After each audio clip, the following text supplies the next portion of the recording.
And good morning again to you all. Good morning. Good morning. Sorry, I was trying. A number of years ago, I went on a weekend workshop on stewardship. It began a spiritual transformation in my life. I began to understand why Jesus repeatedly addressed our relationship with wealth. I learned that the teachings of Jesus about wealth is in stark contrast to how our culture views wealth. In short, Jesus sums it up in Matthew 6:21. For where your treasure is, your heart will follow. Jesus does not condemn wealth. He warns us to be aware of our relationship with our wealth. In response, we need to ask ourselves whether we use our wealth to further God's kingdom on earth, or do we use our wealth to conform to the demands of culture? It's not easy to separate ourselves from the demands of our culture. Bigger, faster, flashier, more is better, never enough. But we can certainly separate ourselves from the demands of our culture when we take smaller steps. We can commit to continue to grow to be the stewards of our wealth as Jesus calls us to do.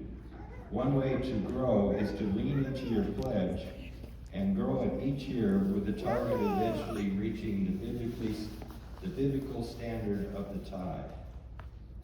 In pledging, we open our hearts to the work of the Holy Spirit to allow God's love to work through us. Your pledge, combined with those of fellow parishioners, will enable us to worship together to celebrate the God we love.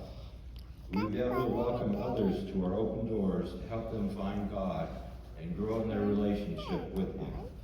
We'll be able to continue to grow our work for wellness and justice. We will be able to comfort those who despair and those who have suffered loss. In many ways, we of a parish have been wandering the wilderness for the last 5 years. Retirements, a pandemic, conflict of our own, those who brought conflict to our doors, starts, stops, too many changing faces to find any stability. Jesus was tested in the wilderness, and so have we had our time of being tested. For years, our rector search process was a mirage that was just over the hill. Our time of wandering is coming to an end. Our bishop and Mother Erica have laid out a path forward out of the wilderness with concrete steps and dates that lay out our rector search process. It is up to each of us to dream big and envision in what ways God is calling us into the future, and then to invest big in making that happen. Invest our wealth and our time and our talents.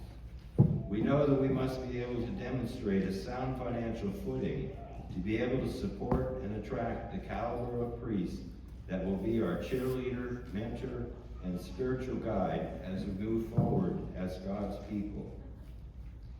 Before filling out your pledge card, I invite each of you to take some time in prayer to ask God what part you can play in making grace a beacon of love in our community.